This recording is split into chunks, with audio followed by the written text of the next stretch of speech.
अभी रिसेंटली मैंने बहुत सारी वीडियोस अपलोड करी थी ऑन डिडक्शंस, बट ये सारी यूजलेस हैं अगर आपको ये नहीं पता कि इन डिडक्शंस को कैसे याद करना है एंड एग्जाम्स में कैसे रिप्रोड्यूस करना है। हमारे साथ प्रॉब्लम ये आती है कि इंडिविजुअली डिडक्शंस तो हमें समझ आ जाती हैं और इंडिविजुअली क्वेश्चंस भी सॉल्व हो जाते हैं, बट सारी डिडक्शंस मिला के वो इतनी सारी बन जाती हैं कि या तो लोग उन्हें छोड़ देते हैं या फिर कंफ्यूज होकर मैसअप कर देते हैं एग्जाम्स में। क्योंकि मेरे साथ भी ऐसे ही हुआ था कि डिडक्शंस इंडिविजुअली तो कर ली थी बट एग्जाम्स में सारा जाके मिक्सअप हो गया और अल्टीमेटली एक या दो ही डिडक्शंस थी जो मुझे वहां पे याद थी। और एग्जाम्स देने के बाद मुझे रियलाइज हुआ कि डिडक्शंस याद करने का सही तरीका क्या है एंड अपने सेकंड अटेम्प्ट में मैंने उसी तरीके को इस्तेमाल करा और बहुत फायदा भी मिला।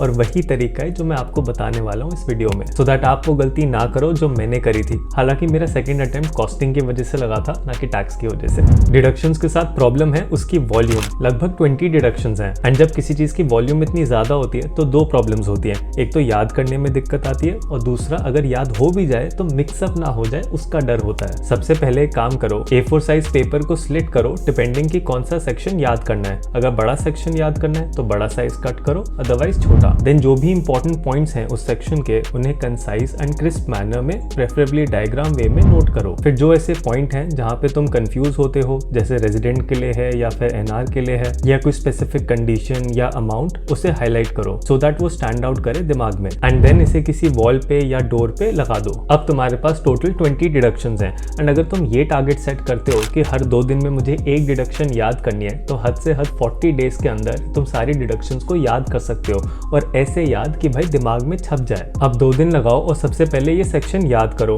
एंड देन उसके बाद इस पूरे प्रोसीजर को फिर से रिपीट करो। और एक बार ये सेक्शन याद हो गया उसके बाद दूसरा वाला लगाओ एंड दूसरा वाला लगाते टाइम इस चीज का ध्यान रखना कि आपको पहले वाला हटाना नहीं है, वो वहीं पे ही लगा रहेगा। उसके बाद जितने भी आएंगे वो एडिशनल होंगे। सो बाय द टाइम आप 20th डिडक्शन पे पहुंचते हो आपकी पुरानी जो 19 डिडक्शंस हैं वो वहीं की वहीं लगी रहेंगी एंड डेली रिवाइज होंगी। तो जब भी आप नई डिडक्शन को पेस्ट करोगे तो उससे पहले पिछली वाली को रिवाइज करना एंड उसी के बाद आगे बढ़ना, क्योंकि उससे क्या होगा ग्रेजुअली ओवर टाइम जब आप इतनी रेपिटेशंस के साथ उसको प्रैक्टिस करोगे तो धीरे धीरे वो दिमाग में बैठ जाएगा। एंड डेली एक टारगेट सेट करो कि सुबह 10 मिनट एंड शाम को 10 मिनट मुझे इसको याद करना है और सिर्फ 3 से 4 दिन के अंदर तुम्हें रिमार्केबल फर्क दिखेगा। अदरवाइज तुम क्या करते 5-6 घंटे निकालते और सारी डिडक्शंस को एक साथ याद करते, बट यहाँ पे तुम उसे स्पेस आउट कर रहे हो जो कि हाईली इफेक्टिव मैनर है। बट एक सवाल मन में ये आता है कि भाई हमें पता कैसे चलेगा कि हमें कितना याद हुआ है। तो ये पता लगाने का तरीका ये है कि जो बड़े वाले क्वेश्चंस होते हैं जहाँ पे सारी डिडक्शंस अप्लाई हो रही होती हैं उन क्वेश्चंस की प्रैक्टिस करो बिना डिडक्शंस के प्रोविजंस देखे। तो उससे क्या होगा कि तुम्हें एक्चुअली समझ में आएगा कि तुम्हें कितना याद है एंड तुम कितना अप्लाई कर पा रहे हो। एंड बड़े क्वेश्चंस को बिल्कुल भी स्किप मत करो, बिकॉज वही एक्चुअली प्रॉब्लम है कि भाई बड़े क्वेश्चंस में हम लोग कंफ्यूज हो जाते हैं, बट इस तरीके से आप बिल्कुल भी कंफ्यूज नहीं होगे। जितने तुम बड़े बड़े क्वेश्चंस की प्रैक्टिस करोगे उतना ही उनमें कंफर्ट आ जाएगा और एक बार कंफर्ट आ गया तो उसके बाद वो बड़े लगने बंद हो जाएंगे। और मुझे जरूर बताना कि तुम्हारा लर्निंग प्रोसेस कितना स्मूथ हो गया है इस टेक्निक को यूज करके। And for more such tips and tricks consider subscribing. बाकी मैं मिलता रहूंगा इसी चैनल पे एवरी थर्सडे एंड संडे।